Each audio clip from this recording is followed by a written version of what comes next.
அனைவருக்கும் வணக்கம்.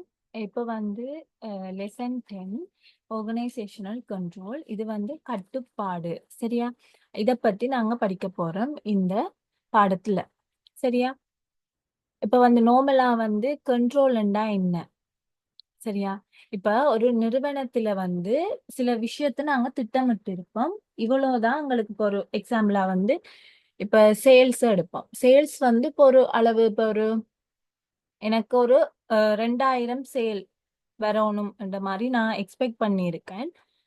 இப்ப எக்ஸ்பெக்ட் பண்ணது நடக்குதா? இப்ப அதாவது பெர்ஃபார்மன்ஸ் இப்ப அதுக்கேத்த பெர்ஃபார்மன்ஸ் நடக்குதா? அதுக்கான ஏற்படுற சேல்ஸ் வந்து 2000 எக்ஸ்பெக்ட் பண்ண மாரி வருதா? இல்ல குறைஞ்சிச்சுன்னா ஏன் அது குறைஞ்சிருக்கு? அத எப்படி திருத்தலாம்? என்ற மாரி திங்க் பண்ற ஒரு செயல்முறை தான் வந்து இந்த கண்ட்ரோல். நார்மலா கண்ட்ரோல்ண்டா என்னன்னு சொல்லுவோம்னா, இப்ப எக்ஸாம்பிளா, இப்ப வியாபார நிறுவனத்துல திட்டமிட்ட பணிகள் திட்டமிட்டபடியே நடைபெறுகின்றனவா என்பதை கண்காணித்து, தேவைப்பட்டால் திருத்தங்களை செய்வது இந்த கட்டுப்பாடு என்ற மாரி போட்டிருக்காங்க. சரியா? இப்ப நாங்க எக்ஸ்பெக்ட் பண்ற விதம் இதுல 2 நாங்க மெயினா பார்த்துப்போம். ஒன்று வந்து some target element of performance. நாங்க என்னென்னத்த டார்கெட் பண்ணி இருக்கோம். அதோட வந்து அக்செப்டபிள் லிமிட்ஸ். சரியா? இப்ப வந்து நாங்க டார்கெட் பண்ணது ஒரு விதம் இருக்கு. இப்போ ஒரு சில இப்ப 2000 சேல்ன்றது நாங்க டார்கெட் பண்ணது. பட் இப்ப ஆக்சுவலா எங்களுக்கு கிடைச்சிருக்கிற பெர்ஃபார்மன்ஸ் வந்து 1500 இருக்கும். அதாவது 1500 சேல் தான் நடந்திருக்கு. ஸோ இது 2யும் ஒப்பிட்டு ஓகே இது 2000 எக்ஸ்பெக்ட் பண்ணோம். ஆனா 1500 தான் நடந்திருக்கு. ஸோ இந்த இதுக்கான ரீசன் என்ன என்று கண்டுபிடிக்கிறோம். ஃபர்ஸ்ட் நாங்க ரீசன கண்டுபிடிச்சு அந்த ரீசன வந்து இல்லாம இதுதான் ரீசன்டா இனி இப்படி நடக்காம இருக்கிறதுக்கு என்னென்ன பண்ணணும்ன்றத வந்து நாங்க கண்காணிச்சு நாங்க செயற்படுத்துற விதம் தான் வந்து இந்த கண்ட்ரோல்ன்னு சொல்லுவோம். சரியா? நார்மலா கண்ட்ரோல் வந்து சிஸ்டமேட்டிக் ப்ரோசஸ். இப்ப நார்மலாவே நாங்க எல்லாத்தையுமே வந்து சிஸ்டமேட்டிக் ப்ரோசஸ் என்று நாம ஏன் சொல்றோம்னு பார்த்தோம்னா, இது வந்து ஒரு தனியான ஒரு ஆக்டிவிட்டியா இருக்காது. இப்ப ஒரே ஒரு ஆக்டிவிட்டி மட்டும் இருக்கிறது இல்ல தானே கண்ட்ரோல்ல. அதுக்கு வந்து ஒரு ப்ரோசஸ் அதாவது ஒரு ஆக்டிவிட்டி இருக்கு. ஃபுல்லா நிறைய ஆக்டிவிட்டி செட் ஆஃப் ஆக்டிவிட்டீஸ்ன்றதுனால தான் நாங்க இத வந்து இன்னொரு ப்ரோசஸ் என்று சொல்றோம். ஓகேவா? அடுத்து வந்து why we need to control. இப்ப ஏன் எங்களுக்கு கண்ட்ரோல் தேவை?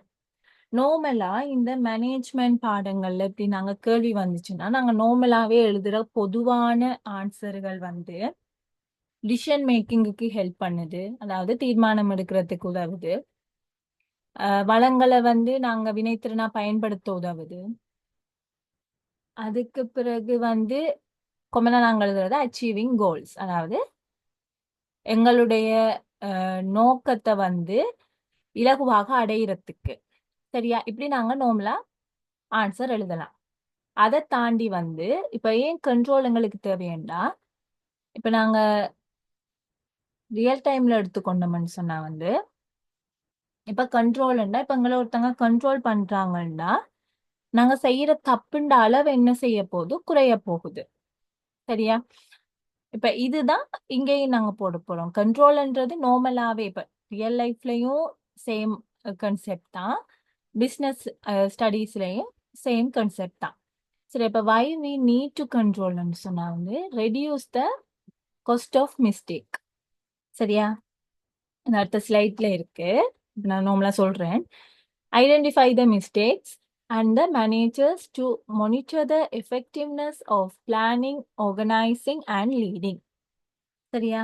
இப்ப நாங்க முந்தி படிச்சிருந்தோமே பிளானிங், ஆர்கனைசேஷன், ஆர்கனைசிங் அடுத்து வந்து லீடிங்.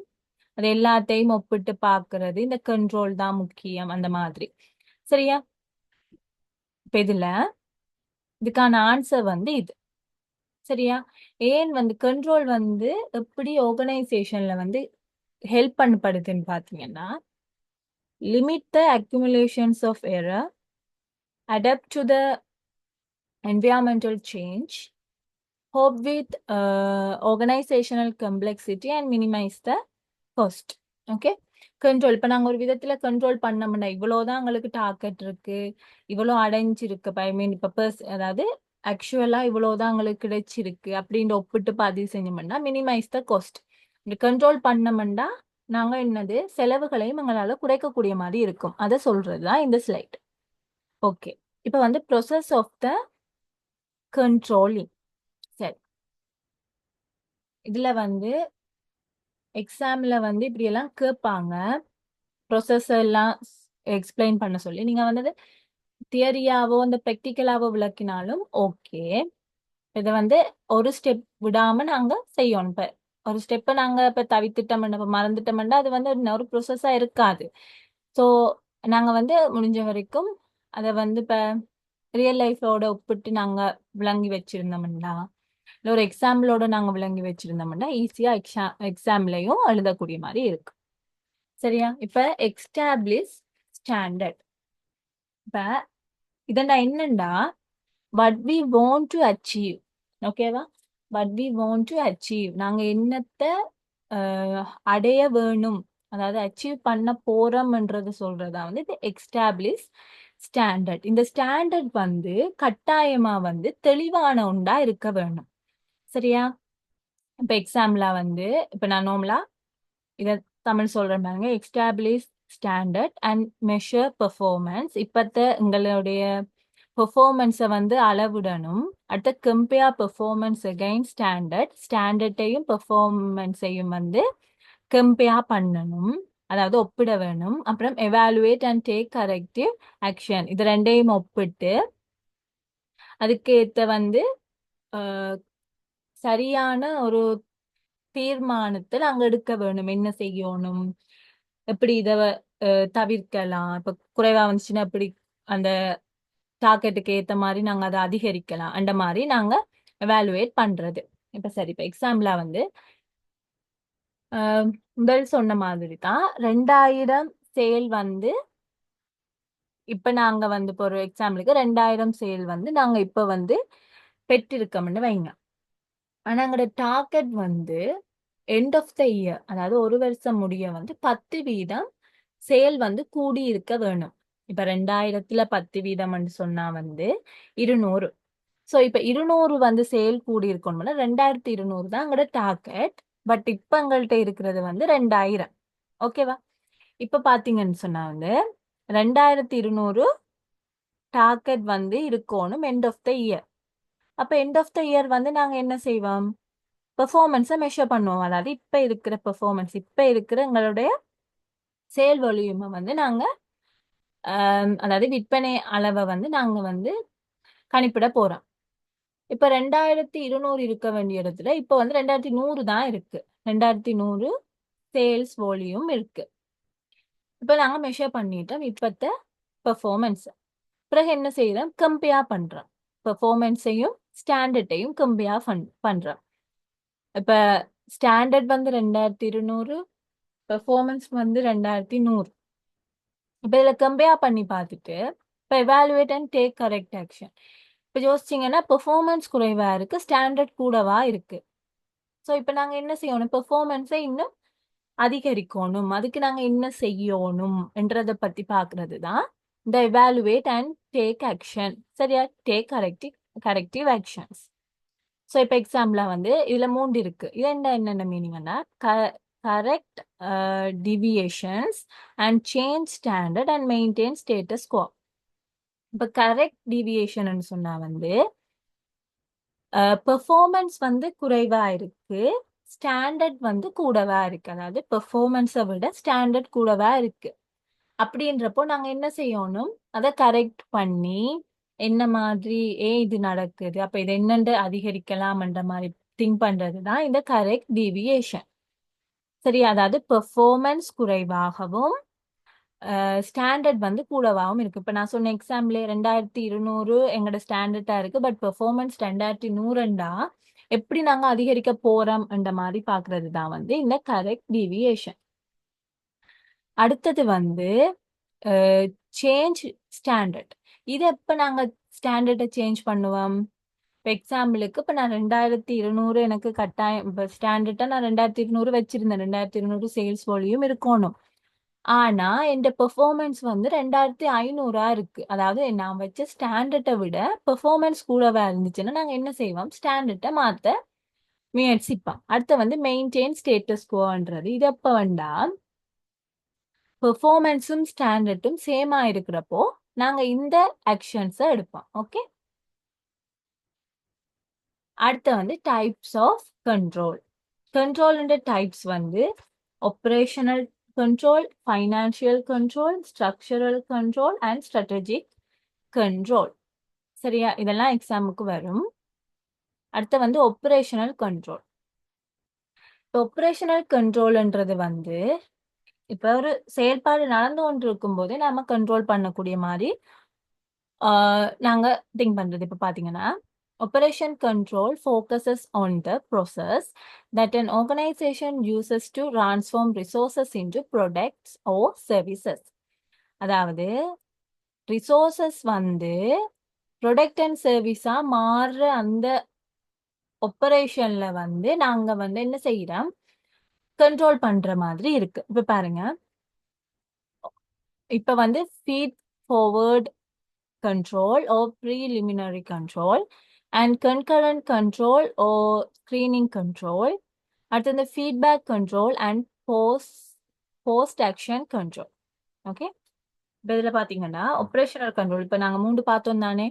இப்போ ஃபீட் ஃபார்வர்ட் கண்ட்ரோல்னு சொன்னா வந்து இப்போ இன்புட்டை நாங்கள் ரெடி பண்ணுவோம் தானே, இன்புட் வச்சு தானே நாங்கள் ப்ரொசஸ் செஞ்சு ஆப்ரேஷனல் நடக்கும் போது நாங்க என்ன செய்வோம், அவுட்புட்டை கிடைக்க போகுது. இப்ப இன்புட்டை வந்து நாங்க செக் பண்ணி இதுக்கு ஏத்த மாதிரி இன்புட் இருக்கான்ற மாதிரி நாங்க செக் பண்றதுதான் வந்து ஃபீட் ஃபார்வர்ட் கண்ட்ரோல். கன்கரண்ட் கண்ட்ரோல்ன்றது வந்து இந்த ப்ரோசஸ் நடந்து கொண்டிருக்கும் போது அந்த கண்ட்ரோலை மேற்கொள்றது. அவுட்புட் அதாவது அவுட்புட் ஸ்டேஜ்ல பண்றது வந்து ஃபீட்பேக் கண்ட்ரோல். சரியா, அடுத்தது வந்து ஃபைனான்சியல் கண்ட்ரோல். இப்போ ஃபைனான்சியல் ரிசோர்சஸ் ஆஃப் இப்போ ஃபைனான்சியல் ரிசோர்ஸை கண்ட்ரோல் பண்றது தான் வந்து இந்த ஃபைனான்சியல் கண்ட்ரோல். இப்போ நாங்க அந்த இப்போ வாட்ஸ் த ஃபைனான்சியல் கண்ட்ரோல்னா அந்த கேள்வியிலேயே விட இருக்கு. என்னென்ன ஃபைனான்சியல் கண்ட்ரோல்னா ஃபைனான்சியலை வந்து கண்ட்ரோல் பண்ண போகுது, அதாவது ஃபைனான்சியல் ரிசோர்ஸை வந்து கண்ட்ரோல் பண்ண போகுது. இதுல வந்து டைப்ஸ் ஆஃப் ஃபைனான்சியல் கண்ட்ரோல் வந்து ஒன்று budgetary control, financial statement, ratio analysis, அடுத்து வந்து ஃபைனான்சியல் ஆடிட். ஓகேவா, இப்போ பட்ஜெட்டரி கண்ட்ரோல்னு சொன்னா வந்து இப்போ setting budget and comparing actual performance against those budget and taking corrective action. அதாவது பட்ஜெட்டை நாங்க வந்து இப்போ ஒரு மாசத்துக்கு நான் இவ்வளவுதான் செலவழிப்பேன்ன்ற மாதிரி ஒரு பட்ஜெட் போடுறோம்.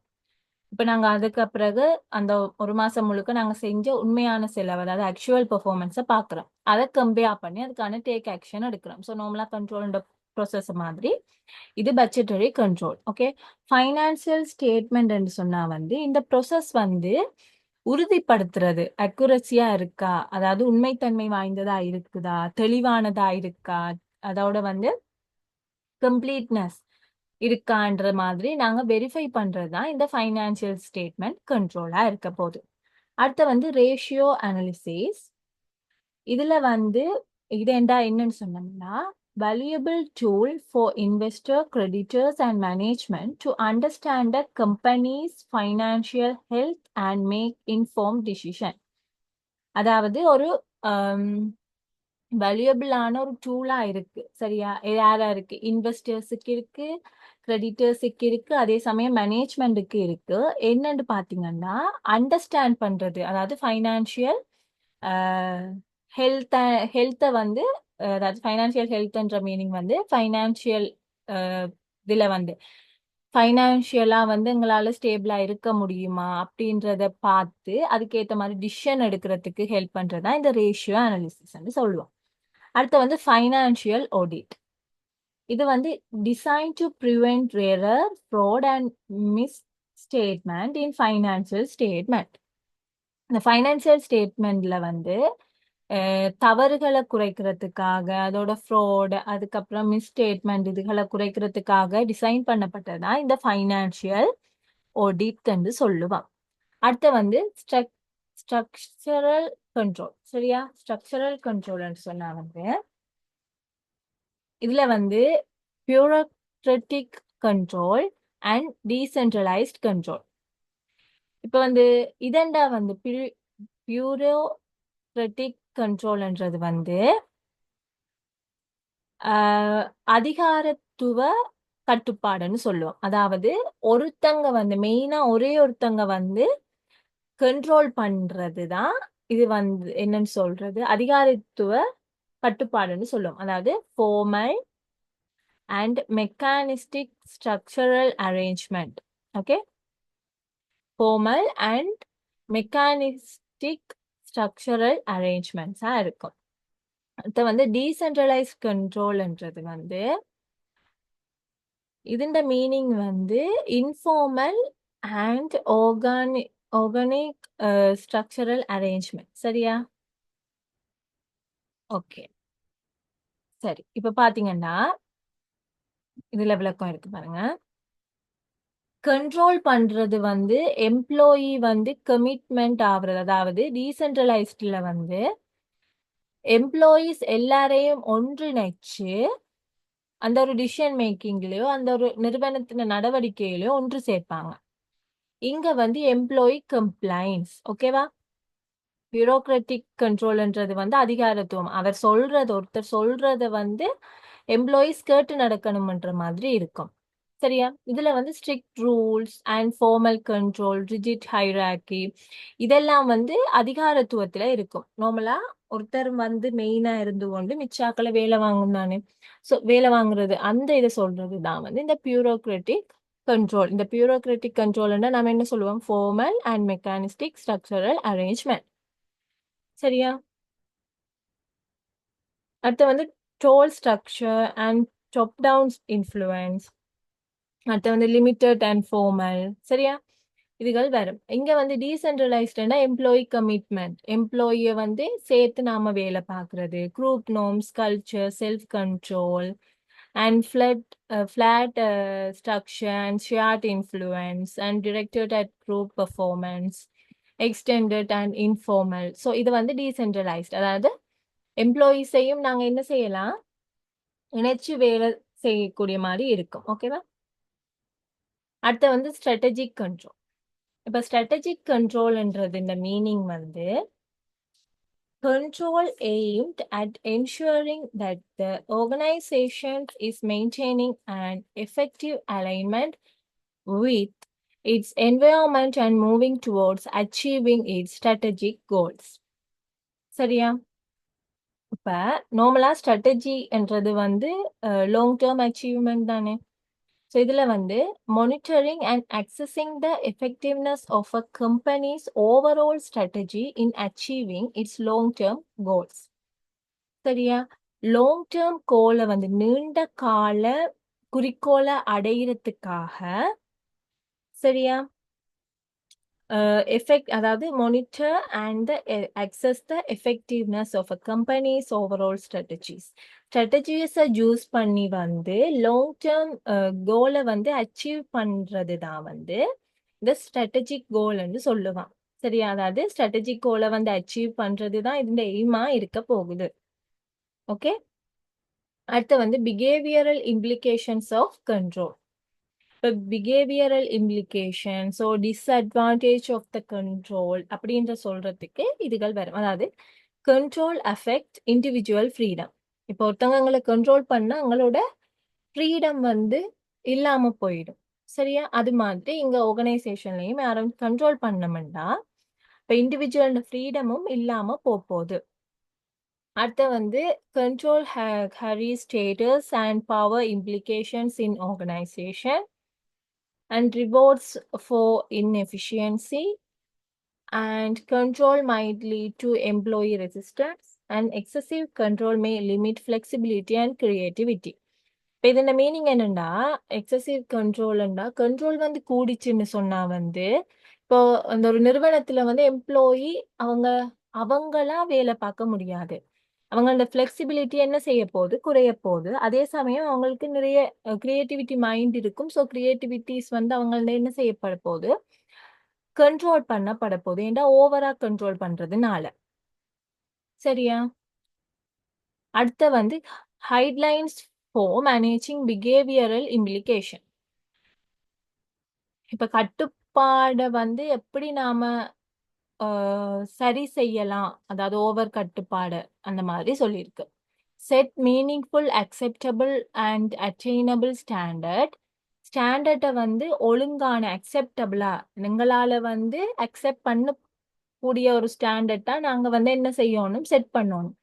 இப்போ ஒரு ஒரு எம்ப்ளாயீஸும் வந்து ஒரு 10 பேர் இருக்காங்க. வளங்களுமே குறைவா இருக்கிற அந்த நிறுவனம் வந்து 20,000 சேல் வால்யூம் கேட்டா, அது வந்து சரி வராது. ஏன்னா, அத அக்செப்ட் பண்ண முடியாது. இப்போ ஒரு எக்ஸாம்பிளுக்கு ஒரு 200 சேல் வால்யூம்ண்டா ஓகே. ஒரு மாசத்துல 200 சேல் வால்யூம் ஓகே. இத விட நான் கூடண்டா அது அக்செப்டபிளா இருக்காது. ஸோ, நாங்க இப்ப கண்ட்ரோல்ட இம்ப்ளிகேஷன்ஸ் அதாவது இந்த கண்ட்ரோலால ஏற்படுற டிஸ்அட்வான்டேஜ குறைக்கணும்னா, நாங்க என்ன செய்யணும்? மீனிங்ஃபுல்லான, அக்செப்டபிளான, அத அட்டெய்னபிள்ண்டா வந்து எங்களால பெறக்கூடிய அந்த ஸ்டாண்டர்ட வந்து நாங்க செட் பண்ணணும். அடுத்து வந்து establish and effective and accurate and timely two way communication. இப்ப டூ வே கம்யூனிகேஷன்ன்றது வந்து இப்ப நார்மலாவே நாங்க 2 பேர் சேர்ந்து கதைச்சா தான் ஒரு முடிவெடுக்கலாம். அந்த பிரச்சனைக்குரிய 2 பேர் சேர்ந்து கதைச்சா தான் முடிவெடுக்கலாம். இப்ப நான் ஒரு விஷயம் சொல்றேன். இப்ப நான் உங்கள்ட்ட வந்து சொல்றேன். இப்ப அது வந்து என்ன, இது என்ட பாயிண்ட் மட்டும் தான் நான் சொல்றேன். இப்ப நீங்க உங்களோட பாயிண்ட்ட உங்களால சொல்ல முடியாதுன்னா, இது வந்து டூ வே கம்யூனிகேஷன் இல்ல. நான் மட்டுமே சொல்றேன். அது வந்து என்ன, எஃபெக்டிவா இருக்காது. ஸோ டூ வே கம்யூனிகேஷன்ண்டா தான் வந்து அது எஃபெக்டிவாவும் இருக்கும். அந்த கண்ட்ரோல் இதுண்டாலுமே எங்களால வந்து எஃபெக்டிவா நாங்க டூ வே கம்யூனிகேஷன் இருந்தா தான் வந்து கண்ட்ரோல் பண்றதும் ஈஸியா இருக்கும். அது எங்களுக்கு வந்து என்ன highlines for the managing behavioural இம்ப்ளிகேஷன்ஸ்ன்னு சொல்றோம். அடுத்து reward the attainment of standard. அடுத்து வந்து develop voluntary cooperations and participations, sense of responsibility, self control and self discipline. சரியா? செல்ஃப் டிசிப்ளின், செல்ஃப் கண்ட்ரோல் இருந்தாலே நார்மலா வந்து கண்ட்ரோல் வந்து ஒழுங்கான ஒரு ப்ரோசஸா நடக்கும். சரியா? அடுத்து வந்து characteristic of effective controlling. Flexibility, accuracy, timeliness, integrations with planning, commitment and participations of all managers. Flexibility என்ன வந்து ஒரு இலகுத்தன்மை. இப்ப வந்து ஃபிளெக்சிபிளா இருக்கிறது. அதாவது கண்ட்ரோல் வந்து என்ன நார்மலா எஃபெக்டிவ் கண்ட்ரோலிங் ஓவர் கண்ட்ரோலிங் அது வந்து ஃபிளெக்சிபிளா இருக்காது. ஓகேவா? அக்யூரசி என்று சொன்னா வந்து ஒரு தெளிவான அக்குரேட்டா இருக்கக்கூடிய மாதிரி இருக்கும். டைம்லினஸ் and integrations with planning and commitment and participations of all managers. சரியா? Controlling in contemporary organizational context. இது வந்து ரியல் டைம் மானிட்டரிங் பண்ணுவாங்க. எப்படி வந்து இவங்க கண்ட்ரோல் பண்றாங்க? இப்ப கண்ட்ரோல் பண்றேன்னா என்ன எங்களோட பெர்ஃபார்மன்ஸ வந்து அவங்க மெஷர் பண்றது. அந்த மெஷர் பண்ணி அந்த டார்கெட்டோட ஒப்பிட்டு அதுக்கு ஏத்த மாரியான செயல்பாடுகள மேற்கொள்றது. இப்ப இதுல வந்து என்னன்னா real time monitoring, data analytics and adaptive strategies and risk management and customer focus இதுகள பண்ணி வந்து இவங்க என்ன செய்றாங்க? இந்த காலத்துல வந்து கண்ட்ரோல பண்றாங்க. ஓகேவா? இதுதான் வந்து கண்ட்ரோலிங் சப்ஜெக்ட். சரியா?